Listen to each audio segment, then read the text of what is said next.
Soya mokili Nzambe ozali nyonso ya mokili Nzambe ozali nyonso ya mokili Yesu Yesu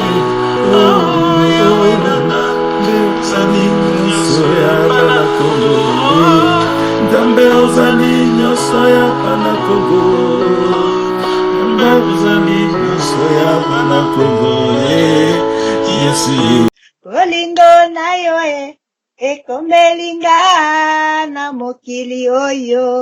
Bolingo na yo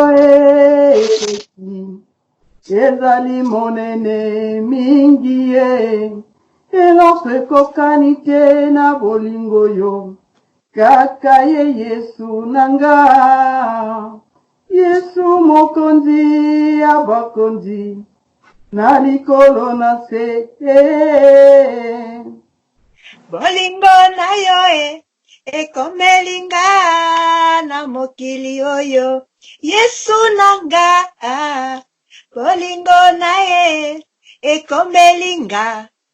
Ezali monene mingi na mokili oyo akokani te na bolingo yo. Yende alimbisaka ngai ye, yende alimbisaka ngai ye, yende alakisaka ngai ye, yende atelemisaka ngai ye, oh. Yende alobisaka nga bolingo oyo, yende amonisaka ngai ye, yende ayokisaka ngai nayoka ye, yende atelemisaki ngai ye. bolingo eyaki na mokili oyo, bolingo Yesu yo bolingo, bolingo nanga, bolingo na yo elatisi ngai, etelemisi ngai na mokili oyo, emonisi ngai ye verite na yo. Yesu verite nanga, bolingo nanga ye. Kembo na Yesu na likolo na mabele. Lelo tokomi na kembo na liloba. Kembo na royaume ya Nzambe na mabele. Kembo oyo eye na nguya ya munene. Kembo ekomi na bolingo ya Nzambe. Kembo ekoti na kati ya mitema ya bana Nzambe. Alléluia. Seigneur, nous t'implorons. Aujourd'hui, nous te disons que Seigneur, tu es la vérité. Tu es la sincérité, l'honnêteté et tu es parfait. Un Dieu d'amour, Dieu subsistant partout dans les cieux et sur toute la terre des vivants. Parce que tu as créé la terre afin qu'elle soit habitée et que cette habitation soit pour te glorifier, quel que soit le genre de l'habitation. Les hommes, les animaux, toutes les caractéristiques, ils te glorifient au nom de Jésus-Christ. Kembo na Yesu, Alléluia. Kembo na oyo azali joie, oyo azali Nzambe, oyo aye kozongisa makambo na bolingo ya Nzambe. Emmanuel, le Fils nous est donné, l'enfant nous est né en deux portions.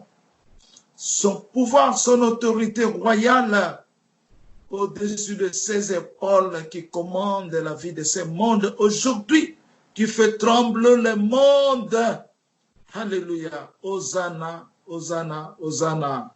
Kembo na oyaza Emmanuel, le même Jésus-Christ qui est vraiment parfait Jésus, juste Dieu, le plus haut des cieux, le plus étendu, le plus élevé, le plus haut de toutes qualités, le plus excellent par sa majesté. Alléluia. Kembo na Yesu Écoute, na kati ya mitema na biso, Seigneur Père de la gloire, le Dieu des armées, Alpha et l'Oméga, le commencement et la fin, Dieu omnipotent, Dieu omniprésent, Dieu omni-intellectuel, Dieu omni-sagesse, intelligence, il n'y a que toi. Il n'y a que toi qui démontre, il n'y a que toi qui cache, il n'y a que toi qui voit toutes choses dans ton intelligence et sagesse. Aujourd'hui, nous t'implorons les bravos. Bravo, Seigneur des Seigneurs, le Roi des Rois. Bravo, mon papa, notre Père de l'éternité. Bravo, alléluia. Nguyana Yesu et mon ami Namabele. Merci, Seigneur, de nous avoir fait voir la vérité de la parole dans notre subsistance qui devient parfaite à cause de l'Esprit Saint au nom du Père, du Fils et du Saint-Esprit. Si le monde cherche le royaume de Dieu, le royaume de Dieu qui est parfait, royaume sur la terre, le royaume de Dieu qui est le royaume de la vérité, le royaume de Dieu qui change l'homme, oh Seigneur, par sa subsistance, au nom de Jésus-Christ, Seigneur, qui change l'homme qui devient un homme parfait, par la grandeur de la divinité, au nom de Dieu, le Père, le Fils et le Saint-Esprit. Seigneur, maintenant l'heure est venue. Seigneur, embrasse tes enfants aujourd'hui.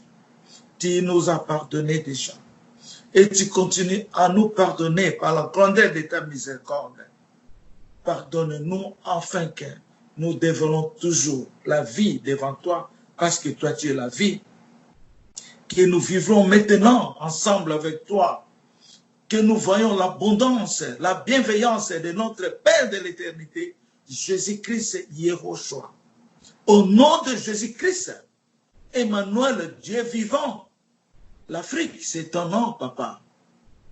Le Congo, c'est un nom aussi. Un Dieu de la sagesse.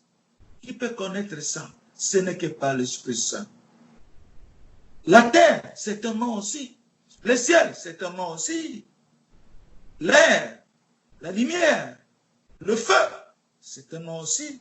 Ce sont tes qualités de la vie. Parce que tu es grand. Nous t'aimons aujourd'hui, papa. Nous sommes très contents d'être avec un Dieu parfait. Nous sommes remplis. Nous voyons l'amour de notre Dieu. Nous avons vu déjà et nous voyons le cœur de Dieu. Rempli de la gloire, de sa perfection. Rempli de rayonnement.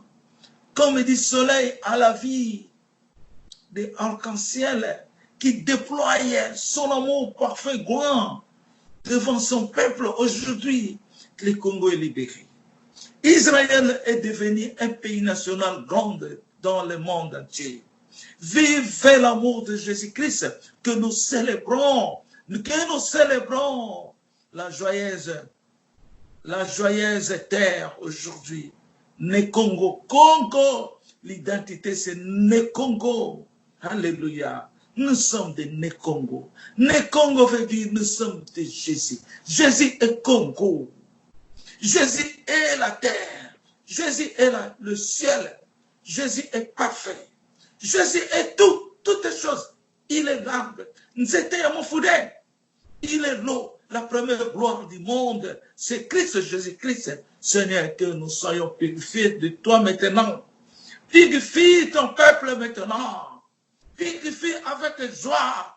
Un Dieu qui est toujours joyeux. Un Dieu qui est toujours bon. Alléluia. Je suis rempli. Je suis rempli.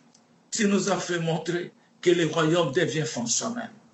Le royaume que le monde ne voit pas.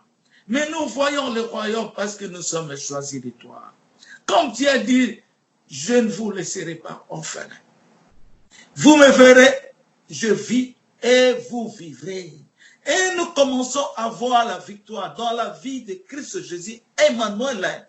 Seigneur Père, quelle grâce que tu nous as portée. Quelle grâce que les uns les autres de grandes puissances dans le monde, ils ne voient pas cette grâce, Seigneur. Ils se demandent eux-mêmes qu'est-ce qui se passe. Nous prions, nous faisons de la magie, nous faisons n'importe quoi. Ça ne marche pas, tout est bloqué. Le système téléphonique commence à déclencher. Les satellites commencent à faire des troubles dans le ciel, dans l'espace. Qu'est-ce qui ne va pas maintenant? Qu'est-ce qui ne va pas, Seigneur? Alléluia. Parce qu'ils ne savent pas, parce qu'ils ne te voient pas, parce que la parole a proclamé la vérité. La parole a affranchi la vérité. Le monde ne le verra pas. Et vous me verrez, qui sont choisis. Les guerriers du ciel sur toute la terre. Alléluia. Nous sommes tes juges que tu as choisis aujourd'hui. Nous sommes tes apôtres aujourd'hui. Afin que nous publions, nous propageons la bonne nouvelle à travers le monde. Vive la gloire de Jésus-Christ. Vive le mariage de Jésus-Christ entre le royaume de Dieu sur la terre et le royaume Congo sur la terre. Au nom de Jésus-Christ de Nazareth. Seigneur, alléluia. Kembona Yesu. Merci Seigneur. Au nom de Jésus-Christ de Nazareth. Par la puissance de la croix. Par l'autorité de la croix suprême de la vérité de Dieu. Seigneur, enveloppe-nous par ta voix, par ta lumière, par ton œil puissant. Nul ne nous retirera de ta main, de ton œil. Alléluia. Kembona Yesu, nous sommes enclavés en toi seul et toi tu es en nous parce que tu es Dieu, tu es notre papa d'origine et tu es venu voir tes enfants. Alléluia. Kembona Yesu. Merci Père de l'éternité, par la puissance des cieux et sur la terre. Au nom de Jésus-Christ de Nazareth, que le nom de Yahweh, le nom d'Emmanuel, Jésus-Christ, soit glorifié. Au nom de Jésus-Christ, que nous supplions, nous adorons, nous demandons pardon. Amen. Bon, na bandi na révélation, na botanga pe verset la Bible, to bandi na révélation, na meli mai ya bomoi. Oyo ewuti epai na ngai me ewuti na Yesu. Na meli mai ya bomoi. Ekitele epai na ngai kowuta na Yesu. Masiya. Nzambe azongiseli ngango. Eza révélation moko na manifestaki yango par la grâce du Seigneur. Eleki bambula ebele. Peut-être kozala ba 8 ans, 6 ans eleki. Namonaki mai ekiteli nga boye. Eza koya physique et spirituel. Soit disant matériel et spirituel. Ce qui est commun dans ma bouche est commun matériel. Quand on a commis la moulage à mouké à maï, na koyoka kumoko, on a nona yoka tena vinangai. Eleki guya eloko nyonso yotomela kana oyo toliaka. Eleki yango nyonso. Tango nazomela ngo nazokango physique matériel. Quand on a tiki komela eli moi disparaître. Mais moulange ezalaki kozana moulange ya moke oyo kokozana ba demi litre oyo ya moke tosombela ba mai wana. Nafandaki na moulange wana spirituellement pendant 14 jours. Chaque jour nazomela mai ezokita. Nazomela mai ezokita. Mais posa ya mai wana esilaka te. Guna ngo etikali na nga libela. Na komi komona soki na meli mai normal. Nazozala na besoin na mela mai wana donc papa na nga fatindela nga pona yoka wana. 14e jour ekiteli ngai matériel physique. Tant on a meli yango esili nyonso. Na yoki posa nango makasi. Na zusu mulangi na mela. Ba minete oyo etikalaka na yoki ba minete zu gu ya mai ya mabele na lobia isilia na yoki posa ya mai wana ti lelo nazalaka na posa ya mai wana na melaka ngo mikolo nyonso po eza bomo ya seko. Donc etonda ngai na kati na ngai lelo Nzambe a répétele ngango. Lelo Nzambe a répétele ngango. Donc mai wana elingi koloba nini? monene ya nzambe na royaume oyo ekiti na mabele nde tokoyoka elengi ya royaume, tokoyoka elengi ya kitoko, tokoyoka gu oyo biso nanu toyoka te na vi na biso, tokosepela na kati ya mitema oyo nanu toyoka esengo ya ndenge wana te. Tokobosana ke tozalaki ba maladie faire, tozalaki ba pauvre, n'importe quoi, on va l'oublier. Soki ba yebisi okutu ke yo ala yebo ozondima osusu te po maya bomoi eyokanga vi mobimba ya pasi, parce que tokoti na un nouveau monde, tokoti na mokili ya sika deja. Bandeko na nga na Yesu, ba papa ba mama bana, tokoti na mokili ya royaume de la vérité. Na royaume de la vérité eza kembo ya nzambe, bravo ya nzambe, lokumu na nzambe. Yango moni na kati ya révélation, biso toza na kati ya révélation. Na ina tanga verset moko na Bible, Matthieu 24:14. Na ina tanga ngo ezo mema biso na makambo toza lelo yo.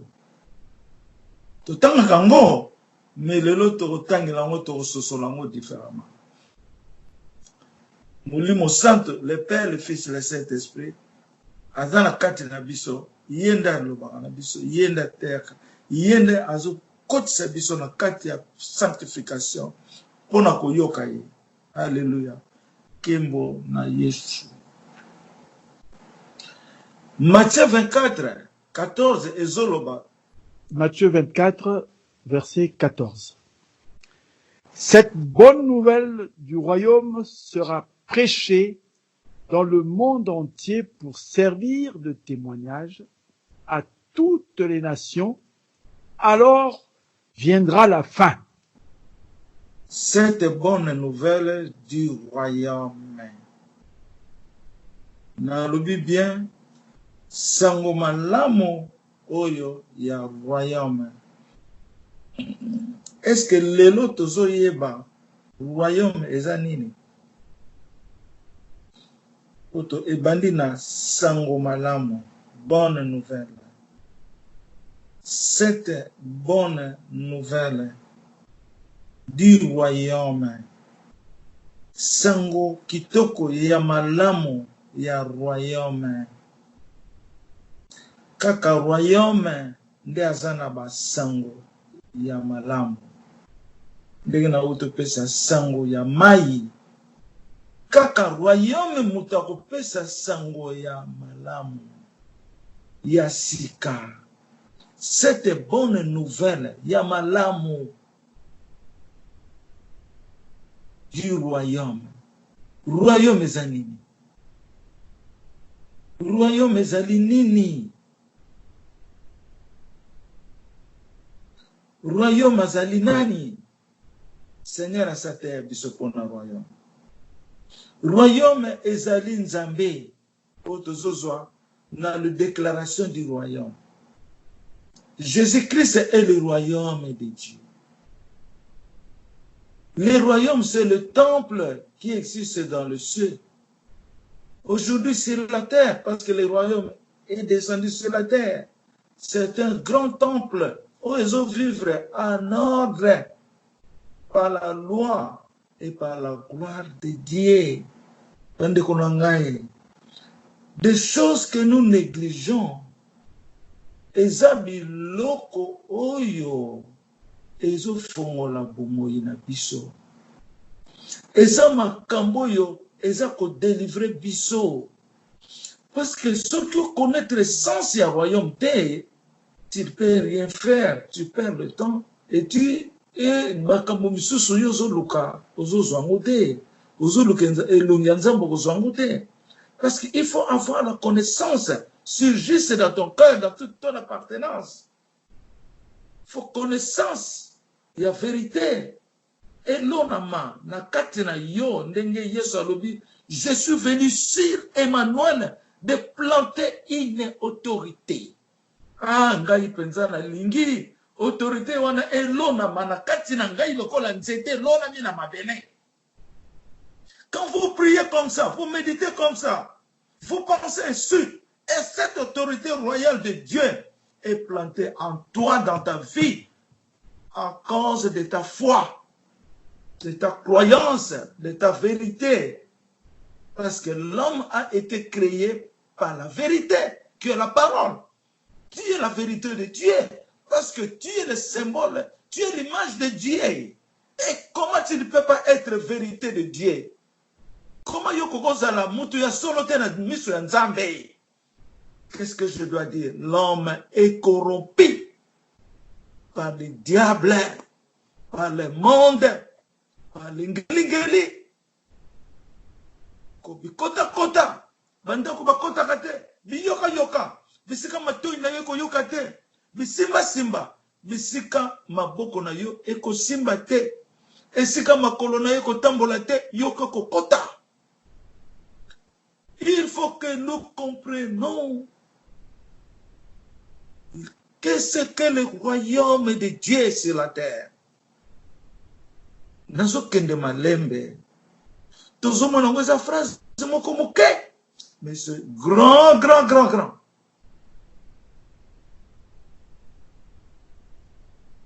Cette bonne nouvelle du royaume sera prêchée, sera.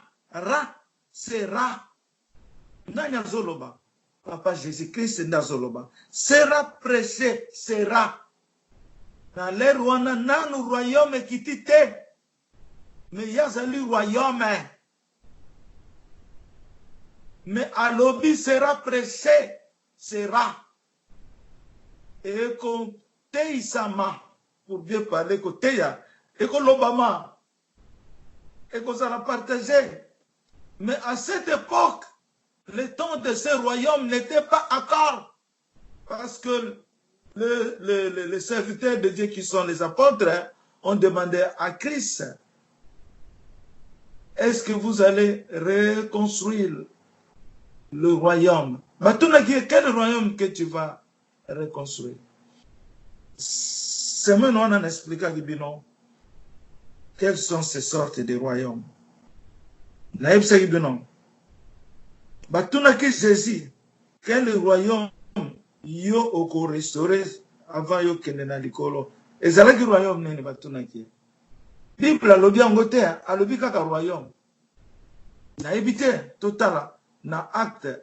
Papa tanga na acte 1. Acte 1. Verset 6. Verset 6.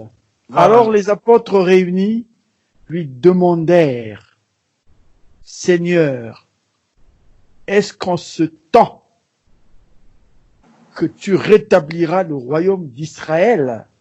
Amen. Alléluia. Le royaume d'Israël qui va établir, soit rétablir le royaume d'Israël. Les disciples basenga kina Yesu. Yesu alobi, ce n'est que le Père qui a l'autorité à répondre à cette question. Le royaume d'Israël. Qui va rebâtir le royaume de l'Israël? Ça c'est ma question maintenant. Qui va rebâtir le royaume d'Israël? Je réponds, c'est le royaume de cieux. Le royaume de cieux couvre le royaume d'Israël. Pour bien parler, le royaume de David. Royaume Yadikolo Otorobi, qu'est-ce que le royaume? Ça c'est le royaume de cieux. Et pas Nzambe Azalaka. Qui vient pour couvrir le royaume de David, que les apôtres ont demandé pour le royaume d'Israël. Qui va couvrir, qui va restaurer le royaume d'Israël? Mais tant que tu as kinde, la question est apôtre, Jésus, qui va restaurer, rétablir le royaume d'Israël? Mais Jésus l'a dit, ce n'est que le Père qui a l'autorité. Parce que le temps n'était pas encore là, Jésus étant habité sur le sol de la terre, il a donné toutes choses au Père. Il a été toujours le Fils devant le Père, qui glorifiait le Père. Jésus et le Père égale un. C'est le Père qui a l'autorité. Le royaume est vivant. Donc Jésus a pris la forme d'un enfant, d'un fils de Dieu. Il a répondu. Mais Dieu a fait quoi maintenant? Dieu a envoyé le même Jésus pour restaurer le royaume de David. Donc c'est la sagesse. C'est la sagesse de Dieu. C'est organigramme spirituel, mystérieux de Dieu qui nous donne la perfection de comprendre le respect qui est dans le royaume de Dieu. C'est un grand respect qui vit en ordre par la loi. Ordre, c'est le respect, une discipline. Jésus était dans la discipline. Il ne peut pas dire quelque chose sans que le Père réponde. Mais lui, il est dans le Père. Et le Père est en lui. Donc, c'est un royaume de la vérité. Donc, il y a deux royaumes. Royaume de cieux et royaume d'Israël. Tant qu'on a outi na likolo. Tant qu'on a outi na likolo. Na mona ki mabanga boni. Na loboko ya Jésus. J'avais vu deux pierres. Na mona ki deux pierres. Cela veut dire le royaume des cieux et le royaume de l'Israël. Tant Israël. Et panzaraki. Libanga zongi na maboko nzamba récupérer yango. Ndenge mwana oyo azali na Apocalypse 12. Ndenga ngaka kita bazori ngaba bomaye tout ça. Nzamba azongisi na trône na ye na likolo. Tango kokaki na lutazala ki trop menacé. Aujourd'hui bakomona ke menace wana ezongaki. Est-ce que vous comprendre ma menace aujourd'hui? Est-ce que vous comprendre ma menace aujourd'hui? Parce que le Fils est venu sur la terre. Et ce Fils-là qu'on a cherché à écraser. Le Seigneur l'a vendu grâce et retourné sur son trône au ciel. Et aujourd'hui, le Fils est revenu. Je vous envoie l'Esprit du Père.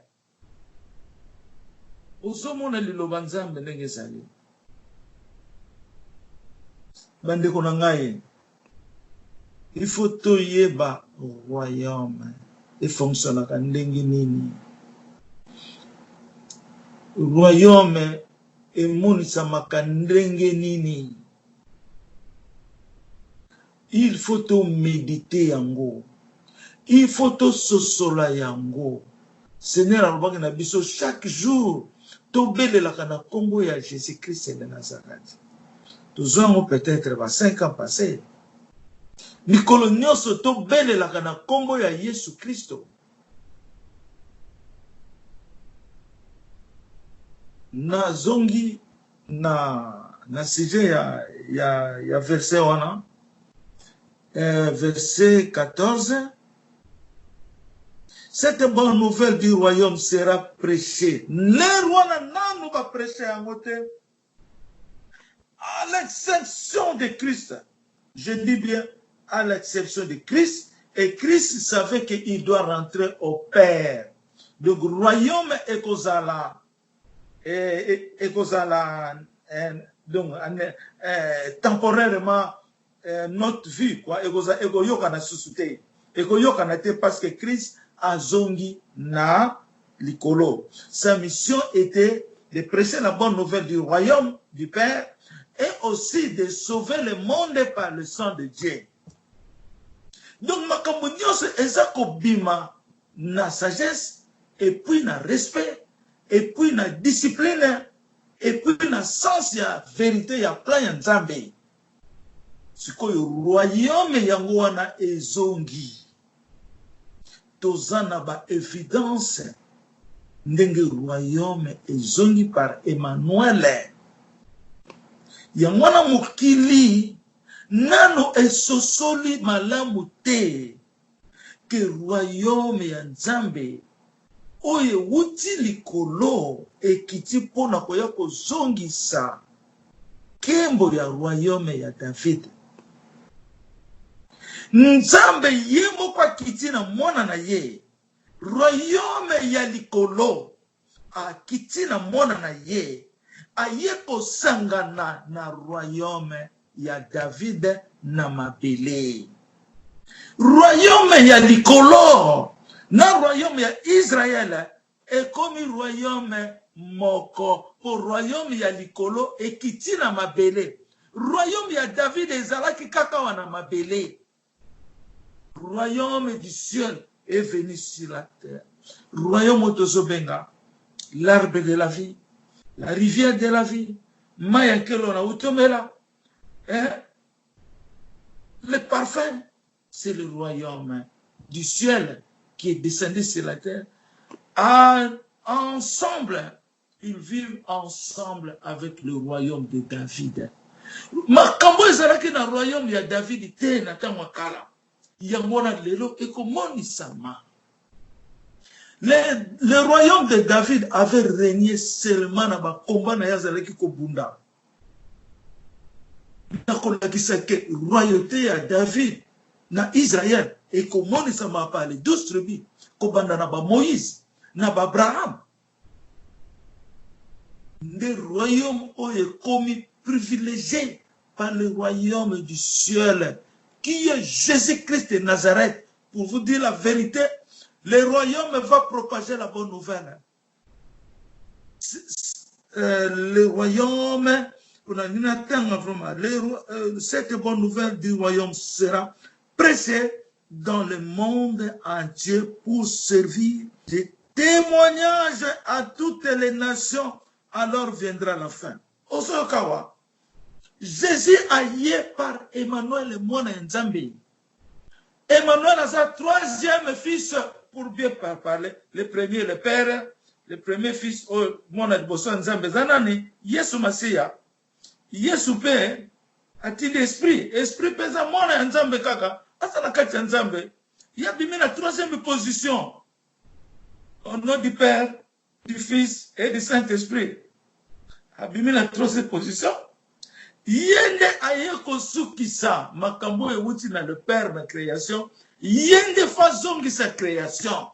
Parce que c'est lui qui a créé l'esprit créateur au nom de Jésus-Christ de Nazareth.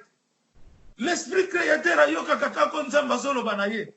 L'esprit créateur, il est l'esprit de Dieu du Père, il est aussi l'esprit de Jésus-Christ. C'est le même esprit. Et le Père et le Fils qui sont un, égale un. Ils parlent en esprit de Dieu. Molimo Santo. Molimo Santo azalaka esprit. C'est pour cela que le Père me dit, Baso mona yo mutu, mozana yo mutu te. Osa mutu te, et pas inazwaka yo, ezesika mindele ya likolo ya Nzambe bazalaka. Nde place Nzambe bimisa ngai. C'est Nzambe sur la makambe et belle na formalité na ngai. Mais l'apparence trompe. L'apparence trompe. L'esprit créateur faut azonga. Parce que Dieu a fait toutes choses en lui. Qui est la parole. Liloba, bakangaka yete. Yeso qui a lobby et kokisami. Liloba. Parce qu'il a créé par la parole. Liloba. Bible zoloba. Cette bonne nouvelle du royaume sera prêchée dans le monde entier. Écoutez, Manamo, Kilimopima, pour servir de témoignage. Ce que nous sommes en train de partager, c'est le témoignage, parce que nous sommes les témoins de Dieu. Est-ce que besoin de mango, besoin de mangote? Parce que quand nous entendons en direct, ou bien nous voyons en direct de Jésus-Christ, Jésus égale Élie, Élie égale Élie Nzeza, c'est le même. Quand nous vivons en direct nako yoka, pe nako mona, nako touche, pe nako yoka solo. Nous devenons des témoins. Il va me témoigner. Vous aussi, vous êtes mes témoins. C'est le moment de ce témoignage. Yamona omoni, naibisabino solo. Lelo nzamba lobili biso makasi. Naibisabino ya solo. Na royaume, tobanda ko témoigner yango, tango tobandi yango. Nakanisi bato ya sika bayaki, après. Mais tango tobandi, a témoigner c'est salaki. Toza ko tinda ngo na YouTube ebele. Noi mo kaka te nazala ko loba. Plusieurs personnes bazala ko loba. Tout le monde qui munene ya royaume. Pourquoi? Nous sommes des témoins. Parce que nous sommes des témoins. Balingi koyo ko kotse la biso diabulu na kati ya royaume. Pona abebisa témoignage na biso. Pona nanga malamu. Pona abebisa témoignage na biso. Otoloba sili bato bakoloba susute. Mais nzela ya nzambe tokoko sosolango nengwana te. Je médite tous les jours. Nzambe na position na ye. Mutu mwako ko changer ya zate. Non. Ce qui te bloqué témoignage, te bloqué liloba ya nzambe. Tout le monde a lelo ndenge ni nzambe akomi ko sosola biso les sous na témoignage. Nous sommes des témoins. Tous les biso ba témoins. Pour tous les vivre na ye en direct bande konangana Yesu. Tous les yo kamo musika ya libanda tebe to tanga na Bible boye to méditer. Non, nous vivons ça en direct. Je vous dis la vérité de la fait. To comme na étape pour les qui sous-souté de passer bakana lobaki. Nous ne sommes pas dans cette étape. Nous sommes à l'étape en direct en lui. To comme en direct na ye. Nous avons pas quoi exposer batu na kati ya royaume. On s'est exposé yo yebisaye mais nous avons pas toujours na bolingo na bato aza ko exposer. Aningi ba changer, aningi to koma bien. Papa Emmanuel a déclaré lobby à côté internet ya ba prêtre ya ba pasteur catholique nano ayoka malobo yo ayoka na royaume te. Tozana batu mingi ba testaka ngaya. Pour bailler basoki na zolo makama solo be lukuta. Nzamba zolo be la même batu mususu biso ngana bino to yebite. Mutu mususu na Bukavu lokola murula. Nzamba lobile même na kombo ya Elinzeza. Ngalobi na yebiete. Comment est-ce que je peux le voir? Tikana kena na YouTube. Apeti Elinzeza mbala moki bimi. Muto yo azana Bukavu na Zamba. Maman Francine. Azana soué di musika. Ayeba kingaite. Mais en 2016, Nzamba Laxie, royaume de David est sur le Nicolo. Et Nicolo, le royaume de ciel va couvrir le royaume de David. Jésus-Christ est venu du ciel pour couvrir le royaume de David. Il est le témoin de Dieu. Ce que ça a été Bino pe bozali ba témoin, soko za na kati ya royaume, yeba kamo que tu deviens le témoin. Tout ça la vantité. Nazolo bango bien tokoyi ko sala buzo batei. Tokoyi ko sala buzo batei. Mais plutôt tozala na bolingo. Ozomona. Donc nasi sana no verset oyo pour servir de témoignage à toutes les nations. Alors viendra le temps. Nous, dans le royaume, combien de fois nous avons besoin d'apôtres? Combien de fois nous avons besoin de Bateya o tozoyoka tozolia tozomela. Bino nde boza ngambu na yango. Bofanda kaka te pona ko fanda ozoyoka otiki elekeli yo bengwana. Non. Faut méditer les. Concentrez-vous nuit et jour. Sachez bien que Jésus-Christ est avec vous ou avec nous. Tout ça qu'on a raté, au début, nous avons tant de na ye. Ce qu'on a tourné mutubo, et c'est l'équipe à 50 ans. Mais biso to sokola. To kendeke, to kole sili. Na zonga nga. Nazana 83 ans na ministère. Maintenant, on a commis 70 ans. On a kende na zonga nanga. Ozomona. Mais faut tout yeba ke bisonde. Tozo perdre de temps. Parce que tongo yokate. Tongo ko embrasser connaissance te. Le Congo est la parole de Dieu. Tout le monde est le serviteur de Dieu. On a ni joué na royaume na bengise ki ba papa belé, ba mama mingi na ipsi bango boza ba serviteur. Et c'est là que sengo. Mais ba msusu ba mona o mabe. Mais non, nous sommes créés comme ça. Nous sommes créés comme ça. Nous sommes choisis comme ça. Ozomona. Faut témoigner, nous témoignons, nous sommes des témoins maintenant. Tout ça qu'on prêchait sous terre. Nous sommes des témoins, nous prêchons avec témoignage pour bien parler. Pour nous parce que nous prêchons avec témoignage. Nous sommes des témoins de l'éternel Dieu. Tous ça témoins na yé. Tango ya suka ekomi. Mutuna mutazana témoignage na yé. Nous sommes des témoins. Tous ça témoins. Ya nzambe lelo na royaume. Parce que bisonde tokomoni sa royaume na mukili oyo. Ya mwana bana nzambe mingi na kati ya royaume. Tango toyebi botala ka ba video mususu te. Boyoka ka ba makambo mususu te.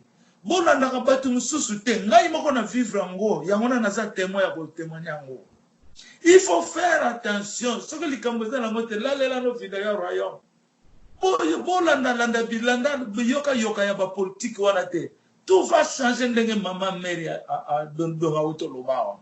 Dans l'équipe dimanche le 5 juillet 2020 à 9h29 du matin, Nzambe atuni motuna atuni question na bino nde boko répondre ngo bo fongola ba micro. Nzambe atuni motuna Congo ezali nani na Yesu ou bien Congo azali nani na Yesu. Nana koko répondre. Wana Yesu mutatuni to yeba soki to yoka ka ba prophétie wana. Ko fongola ba micro. Congo azali nani na Yesu Masia. Congo azali. Congo na Yesu azali makila ya Yesu. Pona nini Jésus Christ atuni yango? Pona nini Jésus Christ atuni Congo azali nani na Yesu? Nana ko répondre. Na répondre bien. Pona nini Yesu atuni question na? Atuni question wana pona kokolisa biso. Pona toyeba ressources na biso uchi wapi. Tangu maman Mara lobaki likambo ya Juda. Parce que Jésus-Christ est Juda. Azali Juda. Donc Nzambe alingi totonda na kondiba kitoza makila ya Yesu. Potozala sanctifié. Potobika pe. Potobika. Po Congolais nyonso aza makila Yesu me abwaka yango. Atuni yango pona kolamusa biso na pongi. Pona ko considérer biso qui nous sommes aujourd'hui. Tozali banani. Tozali oyo bawuti na Abraham, Isaac na Jacob. Tozana kati ya établissement fondationnel wana. Pona kolabusa biso toyeba ke Nzambe awuta na Congo. Ebisa ki bobo lobi kabi bobo oyebi papa. Ba garçon moko mi balé peut-être moko ayako na micro na yo. Aloba ke frère moko bakutana kana mama moko manda mundele atuni bango bino bosa bato awapi abitoza bata konga bi bino bosa ba kongole bino bozo ye bateke nzambe azaka na Congo me bino ba kongole bo négliger datuni bobonga be est-ce que ça qui ba recherche nango nzambe azaka na Congo me bino bo lelisier est-ce que nzambe na esprit au bozo lelisi non maman on a soki yango wapi mundele pasa mututi mundele pasa mutu étranger une personne étrangère asono bena bino vérité bino mo do bozo e bate trésor bozo na ngo bozo sundo na ngo sans le savoir de bana nzambe to changer lelo faut to changer bana nzambe to changer to longola ki musuni c'est l'esprit qui vivifie enlève cette chair là dans le but de mais enlève ça en esprit. Faut tout changer. Nous devrions changer. Aujourd'hui, on a devenu malheureux à cause de manque de connaissances. Quand vous méditez ta connaissance, nuit et jour, tu deviens une plante bien plantée qui a la bénédiction et tu te libères avec la joie, la paix en toi seul. Ngai ngono mona ngao na zakasu na posa mukilo te po o ezana kati na ngeza munene trop o ezana connaissance nanga so moninga na ndenge na lata c'est bizarre même na nzoto nanga na maltraita yango na c'est trop bizarre na za so ndenge na za kisosote po na za na ta wana te na za na ta na service bana ya nzambe mais na solo bana ba mama te ba mama fo za la propre atape ba papa o so mona mon sifa za la bien kubo ka nzoto te s'il vous plaît. Pour moi, si Azali Emma et Moubali, Ozomona, Aza aide Moubali, Ozomona, Aza joie, couronne Moubali. Donc, maman a besoin de Rami Fobazaki Toko, Bamon Samaki Toko, Nzamba Pesa Bino Yango, Apesa Bino, Mapambo Liwana, Apesa Bino, longue journée, longtemps, séjour Yahweh Moulaï, Apesa Bino Yango. Au nom de Jésus-Christ. Ba papa nanga ipe tous ala ba responsable nzamba pesa biso ba sagesse longtemps à vivre moulaï mingi amen ba responsable ba autoritaire na mukiloyo na ba mama na bana bofinga ba mama te boyoki témoignage ya mama Marie Yesu nenga lobi même ba conseil ya pesi te Congo ce que vous allez boyer gloire à Dieu kembo na Yesu pona nini na lobaka kembo na Yesu alléluia ozomona nde yango wana na ebité so na na prophétie mususu wa to partager rapidement bon na moni moko wa nzamba tuna motuna Congo zali wapi c'est te répondre ngo bon na ke na prophétie mususu na zo kilelo. Je me présente avec 3 personnes pour la communion bienté. Je me présente avec 3 personnes. Moi-même, au milieu, c'est moi, même Eli, et na côté gauche, droite, 2 personnes. Bazawana. Menga inazoloba. Oyaza na droite nanga azaka Eli. Oyaza na gauche nanga azaka ngai moko Eli. Elingo banini. Jésus égale Eli. Eli égale Eli Nzeza, c'est bon. Mutumo kaka. Eli Nzeza, yemo wana kaka na Yesu, yemo wana kaka na Mulimo Santo, yemo wana Eli, azaka mutumoko.